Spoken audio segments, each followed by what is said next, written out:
사람들은 투자를 합니다. 젊은이들은 영끌이라고 해서 영혼까지 끌어다가 투자를 한다고 합니다. 부동산이든 아파트든 주식이든 여러 가지 자신의 지식과 지혜를 가지고 투자를 합니다. 근데 투자해서 좋은 결실을 맺는 경우는 많지는 않는 것 같습니다. 여러분도 시골에서 농사에 투자를 합니다. 고추를 심으면 많은 수확을 거두기는 하지만 문제는 제값을 받지 못할 때가 많이 있습니다. 2만 원씩 하면 좋겠죠. 10,000원이라도 하면 괜찮다고 하는 것 같은데 한 근에 10,000원 못 받을 때도 있는 것 같아요. 올해는 원자재 가격이 폭등해서 농산물 가격도 웬만큼 나오겠지만 그래도 늘 불안합니다. 여러분이 농사를 지을 때 적은 씨앗을 뿌립니다. 그런데 그 뿌린 씨앗에서 많은 것들을 결실합니다. 많은 열매가 맺습니다. 씨앗 하나에 적어도 100배 이상의 결실을 보는 것을 볼 수 있습니다. 벼씨를 뿌리면 옛날에는 우리가 모내기를 할 때 3개씩만 심으라고 했어요. 왜 그러냐? 가지를 뻗으니까 그래요. 벼이삭도 가지를 뻗습니다. 그래서 3개를 심으면 적어도 한 15개 이상 가지를 뻗어 나갑니다. 그 뻗은 가지에서 벼이삭이 올라오는데 그 벼이삭 하나에 적어도 130개 이상의 이 벼가 달립니다. 그러니 하나를 심으면 가지가 5개만 뻗는다고 해도 5개에서 또 130개 정도 열리니까 100개만 잡아도 500개, 벼 이상 하나에서 500개의 결실을 맺게 됩니다. 시골에 갔더니 들깨를 심는다고 해요. 비늘을 입혀가지고 비늘에다가 한 3cm 간격을 두고 들깨 하나를 심는다고 합니다. 우리는 보통 2개씩 이렇게 심기도 하는데 하나씩 심는데 가을에 수확할 때에는 낫으로 벨 수 없을 만큼 들깨가 두꺼워져서 가지를 많이 뻗는다고 그래요. 그래서 그분 하시는 말씀이 톱으로 들깨를 쩐다고 그래요. 톱으로 잘라낼 만큼 두꺼워져서 가지를 많이 뻗어나간다고 합니다. 영양분이 있고 물이 있고 햇빛이 있으면 식물들은 가지를 많이 뻗습니다. 그래서 많은 결실을 맺습니다. 여러분 신앙생활도 마찬가지입니다. 우리가 무엇을 뿌리든지 간에 뿌린 것 이상으로 돌아받습니다. 그냥 단지 뿌린 것만 한 알의 씨를 뿌려서 한 알만 거두면 무슨 의미가 있겠습니까? 한 알을 심으면 100배 많은 결실을 맺습니다. 예수님도 비록 자기 자신을 가리켜 말씀하신 이야기이지만 한 알의 밀알이 땅에 떨어지면 한 알 그대로 있으면 그대로 한 알이지만 죽으면 많은 열매를 맺는다 이렇게 말씀하셨어요. 예수님이 죽어서 많은 교회가 세워졌습니다.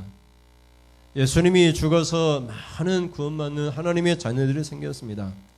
요한복음 12장 24절 말씀 보시면 같이 읽겠습니다. 내가 진실로 진실로 너에게 이르노니 한 알의 밀이 땅에 떨어져 죽지 아니하면 한 알 그대로 있고 죽으면 많은 열매를 맺느니라. 아멘.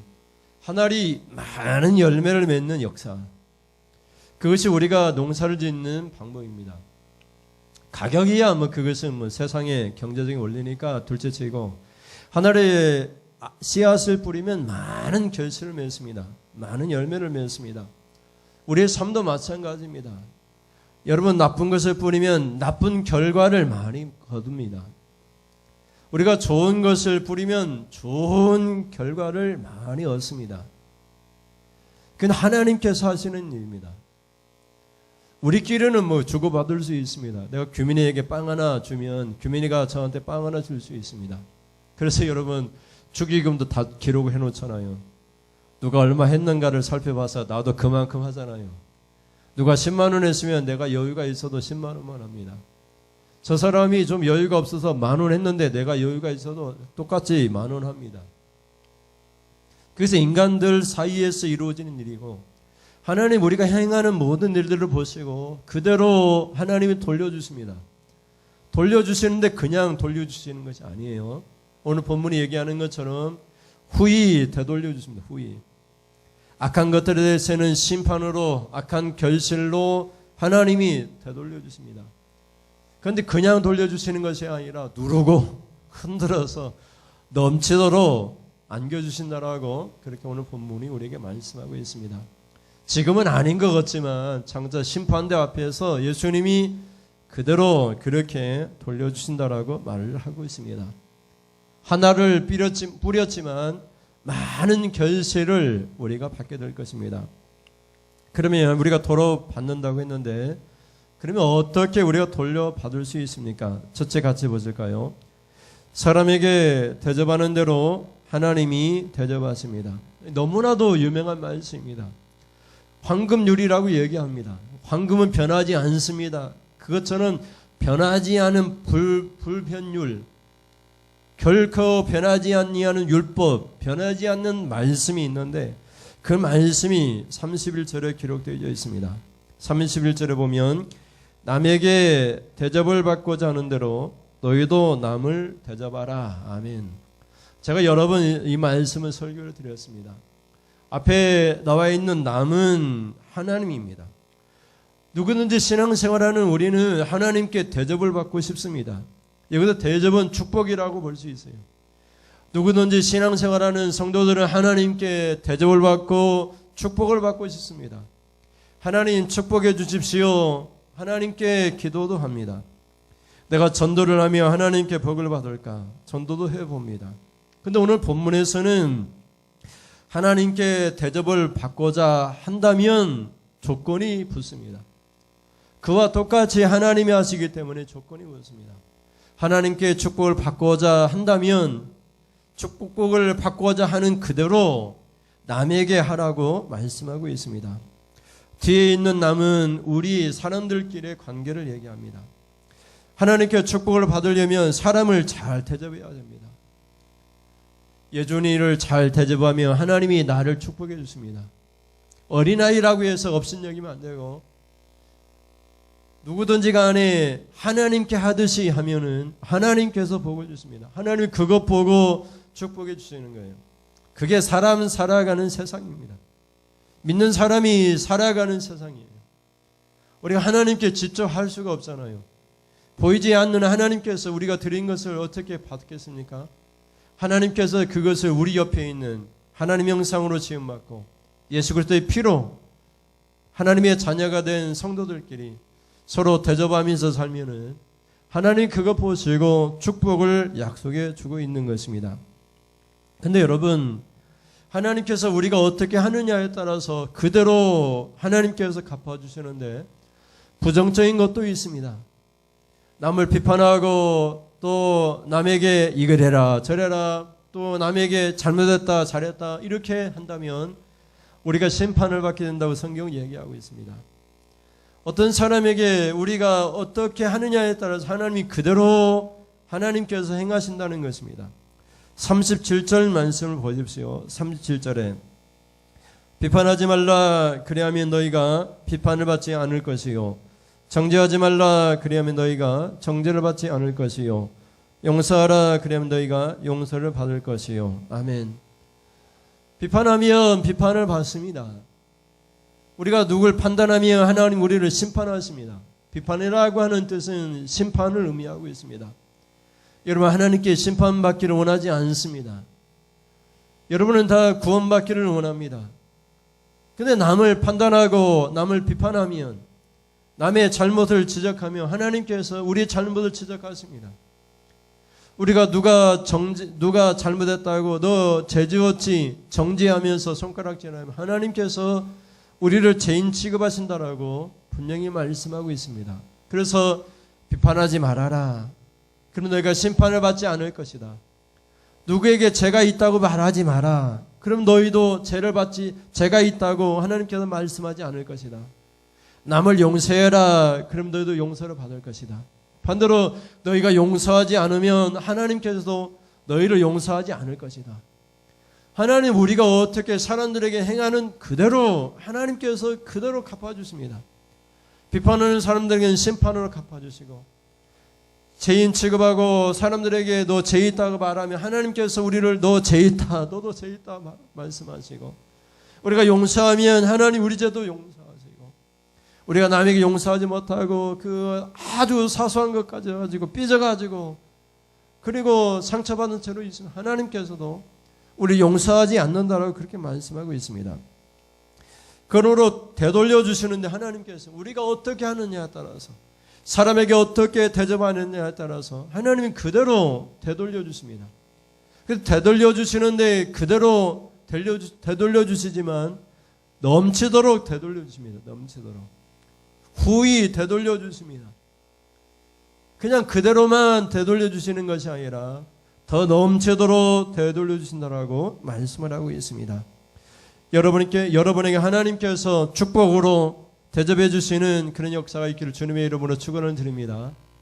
하나님께 축복 받는 것만큼, 받기를 소원하는 것만큼 옆에 있는 남편에게, 옆에 있는 아내에게, 여러분의 자녀에게, 여러분이 옆에 있는 이웃에게 그대로 하나님께 받고 싶은 것만큼 그대로 행하십시오. 하나님께서 그대로 대접해 주신다, 축복해 주신다, 되돌려 주신다, 이렇게 말씀하고 있습니다. 여러분에게 좋은 것이 되돌아오기를 주님의 이름으로 축원을 드립니다.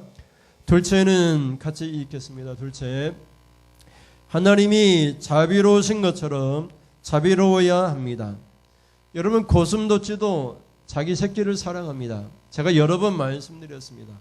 깡패도 자기들끼리는 의리를 지킵니다. 우리는 의리를 지킨다고 얘기해요.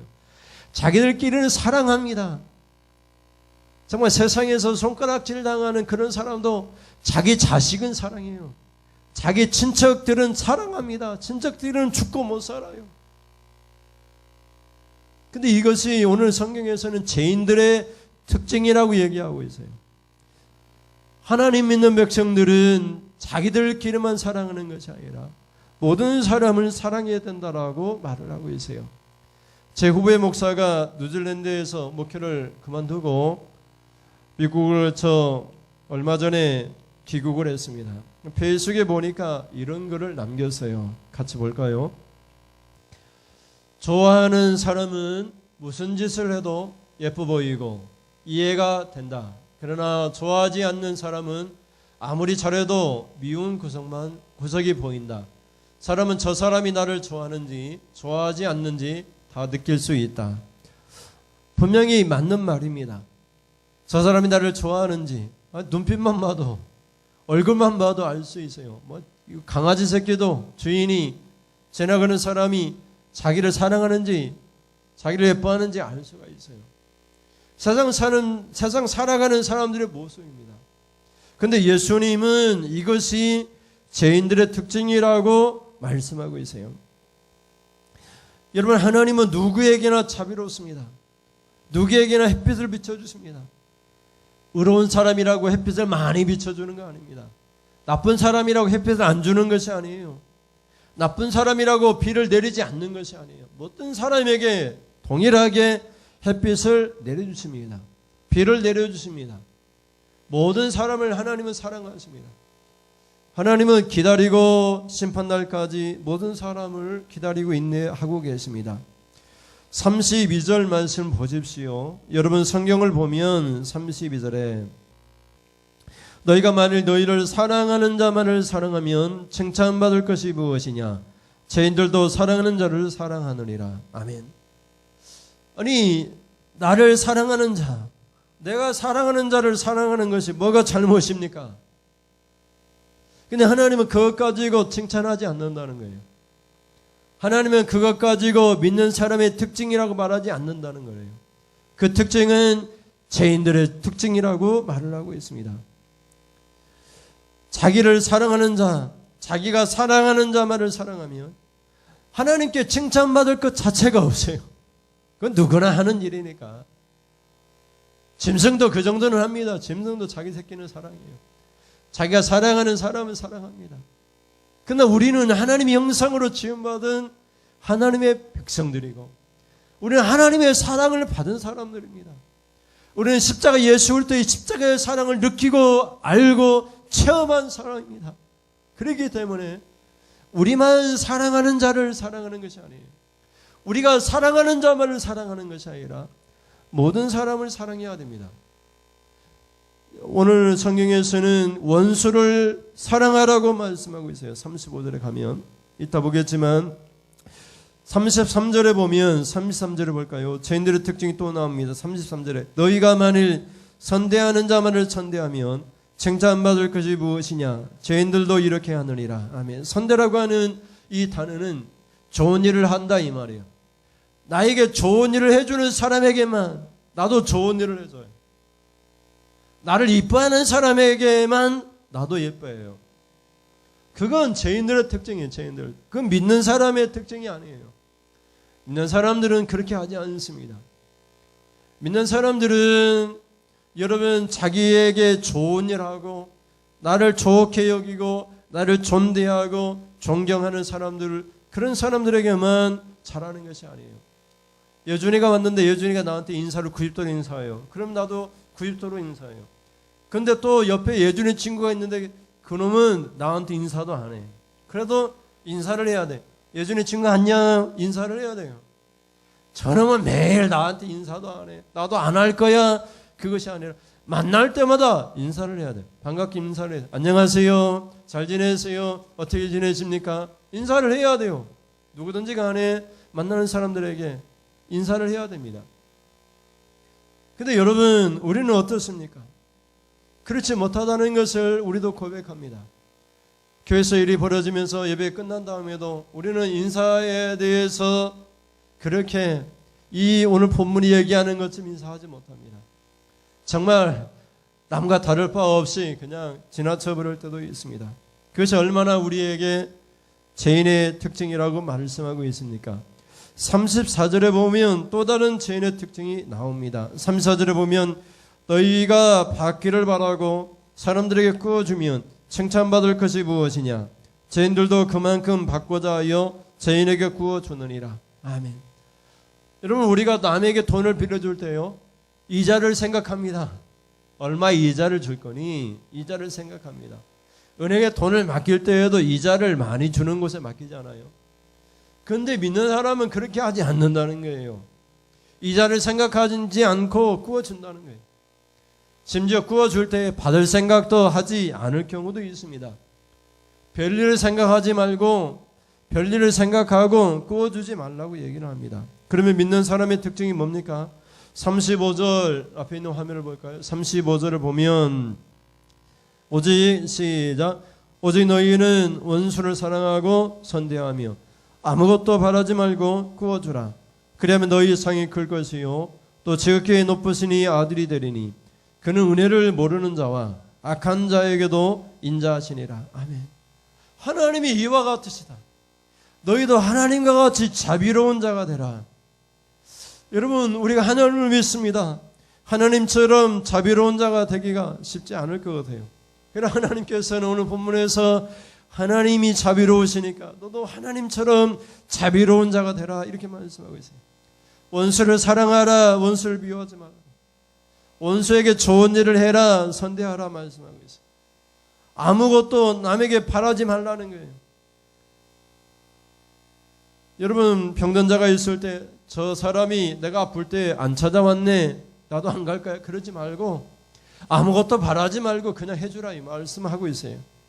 아무것도 바라지 말고 내가 하나님의 백성이니까 내가 하나님이라면 어떻게 하셨을까? 하나님이라면 어떻게 하셨을까? 하나님이 자비로우신 것 같이 우리도 자비로워야 되는데 하나님은 어떻게 하셨을까? 우리가 이렇게 생각하고 하나님처럼 행하라 이렇게 말씀을 하고 있어요. 앞에 있는 화면을 더 넘기시면 36절 말씀이 나오는데요. 같이 볼까요? 시작. 너희 아버지의 자비로우심 같이 너희도 자비로운 자가 되라. 아멘. 여러분 우리는 하나님의 자녀입니다. 우리는 죄인이 아닙니다. 더 이상 예수 그리스도의 십자가의 피로 용서받았기 때문에 더 이상 죄인이 아니에요. 여러분 우리가 죄인처럼 살 수는 없습니다. 우리는 하나님 아버지의 자녀입니다. 아버지처럼 살아야 됩니다. 그래서 우리는 죄인처럼 살지 않고 원수도 사랑해야 되고 원수에게도 좋은 일을 해야 되고 누구든지 간에 바라는 마음 갖지 말고 선한 행실로 우리가 갚아줘야 됩니다. 무엇인가를 바라보고 일을 해서는 안 되는 것이죠. 우리 집사님이 계시지만 예준이에게 뭘 바라고 뭘 해주겠습니까? 자식이니까 그냥 해주는 거예요. 예준이가 엄마한테 무엇인가 하는데 엄마 나 이거 해줘야지 이거 할 거야 이렇게 하지 않잖아요. 엄마 심부름이니까 그냥 하는 것. 그것이 하나님의 자녀의 특징이라고 말을 하고 있어요. 그러면 누가 갚아주시느냐? 35절 다시 볼까요? 35절에 오직 너희는 원수를 사랑하고 선대하며 아무것도 바라지 말고 꾸어주라. 그 결과가 무엇이죠? 그리하면 너희 상이 클 것이요 또 지극히 높으신 이의 아들이 되리니. 아멘. 하나님이 상을 주시는데 큰 상을 주시겠다 약속해 주셨어요. 하나님이 갚아주시는데 우리가 한 것은 아무것도 아니고 우리가 한 것보다 더 큰 상을 도로 하나님이 주시겠다. 그리고 지극히 높으시니 하나님의 아들이 될 것이다. 이렇게 하나님이 축복으로 약속해 주고 있어요. 우리가 무엇을 하든지 간에 하나님이 그 결과에 대한 상을 주십니다. 또 그 결과에 대한 벌을 주십니다. 그러면 여러분에게 벌이 크게 임하는 것이 아니라 여러분에게 상이 크게 임하는 하나님의 축복이 크게 임하는 그런 역사가 일어나기를 주님의 이름으로 축원을 드립니다. 마지막으로 셋째는 같이 볼까요? 사람에게 주면 하나님께서 후히 넘치도록 도로 주십니다. 여러분 우리는 하나님께 직접 무엇을 드릴 수가 없어요. 우리가 하나님 앞에 예물 드리면 하나님 그 예물 가져가지 않잖아요. 교회를 위해서 쓰거나 사례비로 쓰거나 교회 운영을 위해서 쓰거나 전도를 위해서 사용됩니다. 그러나 그것을 하나님이 직접 받으신 걸로 인정을 합니다. 누가는 어린아이들에게 지극히 작은 자에게 한 것이 곧 예수님에게 한 것이다 이렇게 말씀하고 계세요. 예수님에게 하면 하나님께 한 것이다 이렇게 말씀하고 계세요. 9장 48절 말씀 볼까요? 시작. 그들에게 이르시되 누구든지 내 이름으로 이런 어린아이를 영접하면 곧 나를 영접함이요 또 누구든지 나를 영접하면 곧 나를 보내신 이를 영접함이라. 너희 모든 사람 중에 가장 작은 그가 큰 자니라. 아멘. 그냥 그대로 말씀드리겠습니다. 문자 그대로. 예준이가 있는데 여기서 제일 작아요. 제일 어립니다. 근데 예준이를 우리가 영접하고 우리가 정말 주님을 영접하듯이 예준이에게 우리가 여기서 얘기하는 것처럼 우리가 좋은 일도 하고 예준이에게 칭찬하는 말도 하고 장래 미래에 대한 이야기도 해주고 그러면은 예수님이 그것을 누구한테 한 것으로 받아들입니까? 예수님이 자신이 영접함 받은 거라고 얘기하고 있어요. 또 누구든지 예수님을 영접하면 하나님을 영접한 것이라고 얘기하고 있어요. 근데 그것으로 끝나는 것이 아니라 너희 모든 사람 중에 가장 작은 그가 큰 자니라고 말씀하고 있어요. 내가 가장 작은 자입니다. 내가 섬기겠습니다. 내가 영접하겠습니다. 그 사람이 천국에서 제일 크고 높은 자리에 앉게 된다 이렇게 말씀하고 있어요. 예수님의 제자들이 예수님께 물어봅니다. 예수님, 천국에서 누가 제일 큰 사람입니까? 누가 천국에서 제일 높은 자리에 앉을 수가 있습니까? 천국에서 제일 큰 자는 바로 섬기는 자라 이렇게 말씀하고 있어요. 이 세상에서 섬김을 받는 사람이 많습니다. 내일 모레 이제 지방단체장 선거가 있는데 시장이 되든지 시의원이 되든지 여러 단체장이 됐을 때 섬기기가 쉽지 않습니다. 섬김을 받기는 좋아도 섬기기는 쉽지 않습니다. 교회에서도 섬기는 일이 쉽지 않습니다. 근데 예수님은 천국에서 제일 큰 자, 제일 높은 자리에 앉는 사람이 누구냐? 섬김을 받는 사람이 아니라 섬기는 사람이라고 말씀하고 있어요. 제가 목사고 또 장로 권사 되신 분들도 있는데 교회에서 대접만 받으면 천국에서 가장 작은 자가 될 수 있어요. 예수님은 결론적으로 이렇게 말씀합니다. 38절에 보면 같이 읽겠습니다. 38절에 주라 그리하면 너희에게 줄 것이니 곧 후히 되어 누르고 흔들어 넘치도록 하여 너희에게 안겨주리라.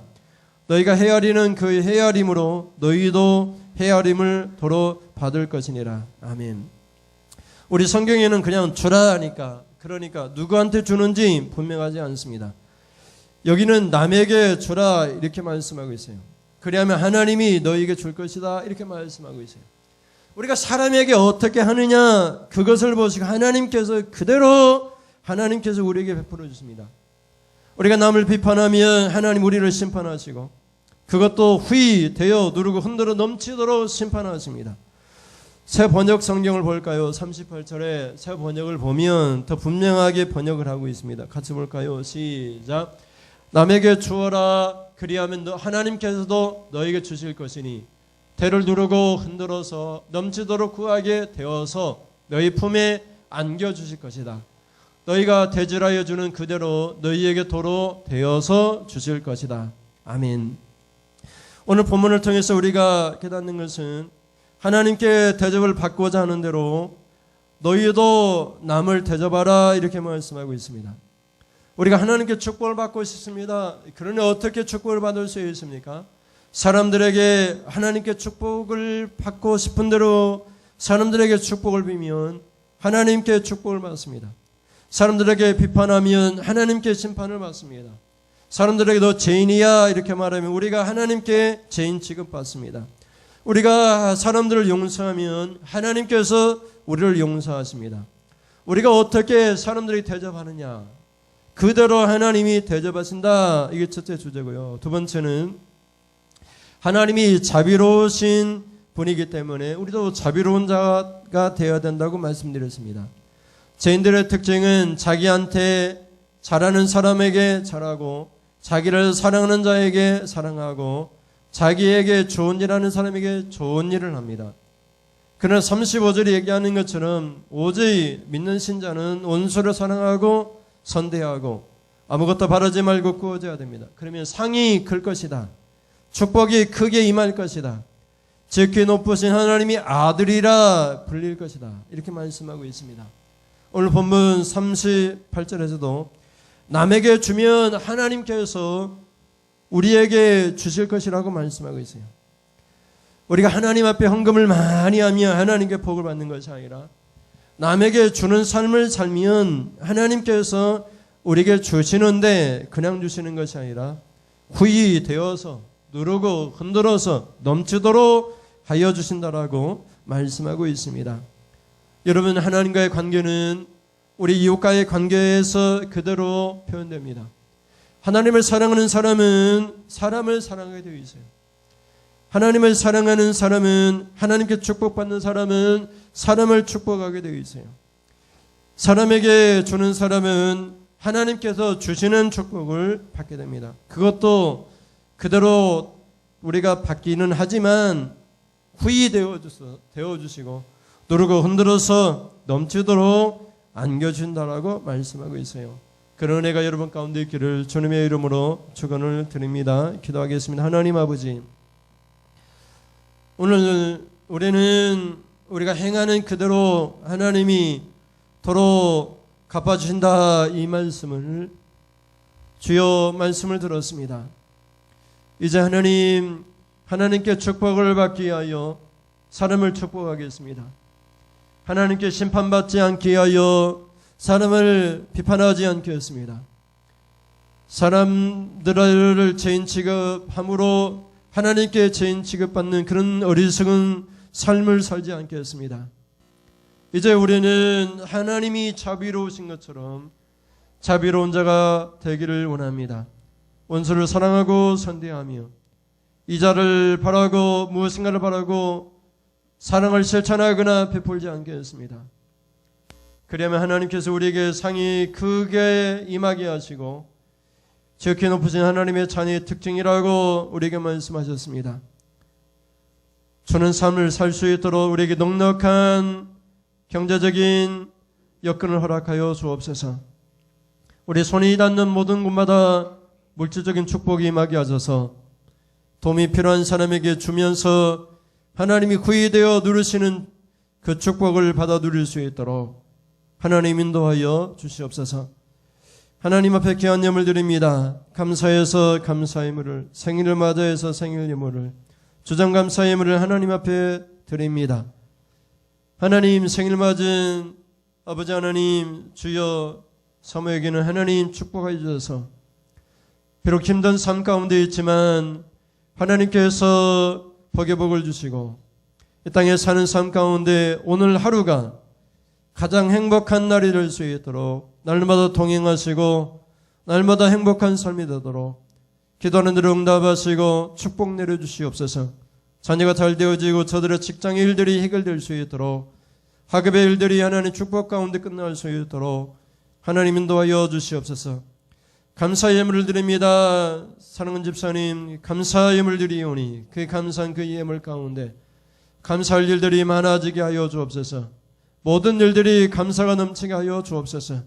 올 한 해도 바라던 모든 일들이 다 이루어지도록 하나님 축복하여 주옵소서. 하나님 앞에 감사하는 마음으로 물질을 드렸습니다. 주여, 감사할 일들이 얼마나 많은지요. 그 많은 일들이 아버지 이제는 더 넘치도록 오늘 본문이 얘기하는 것처럼 후이 넘치도록 하나님 안겨서 감사가 넘치게 하여 주시옵소서. 하나님, 주님, 우리 귀한 성도님들이 하나님 앞에 예배드립니다. 주정 예물을 드립니다. 예물 받으시고 교회가 든든히 세워나갈 수 있도록 사는 성도들에게 믿음을 더하여 주시옵소서. 아버지 하나님, 날마다 교회 올 때마다 즐거움과 행복이 넘치도록 예배 시간마다 말씀의 은혜가 넘치게 하여 주시옵소서.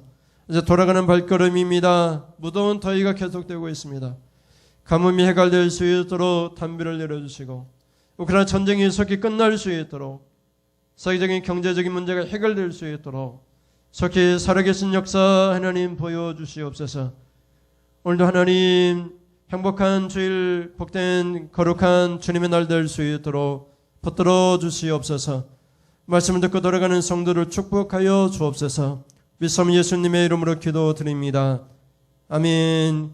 하나님 아버지, 지금 말씀을 듣고 남에게 무엇을 하든지 그대로 하나님께서 구유되어 넘치도록 안겨주신다고 하였사오니 하나님의 축복을 바라고 이제 하나님 사람들에게 선대하고 사랑하며 그들에게 주는 삶을 살겠습니다. 결단하고 돌아가는 사는 성도님들 저들 머리에 우리 주 예수 그리스도의 은혜와 하나님 아버지의 사랑하심과 성령의 교통하심이 지금부터 영원 무궁토록 함께 있을지어다. 아멘. 하나님 감사합니다. 하나님 깨달은 대로 성령이 이끌어가는 대로 축복된 삶, 말씀의 삶 살게 하셔서 우리에게 주신 하나님의 축복이 크게 임하도록 하나님 인도하여 주시옵소서. 이상으로 예배를 마치겠습니다. 감사합니다.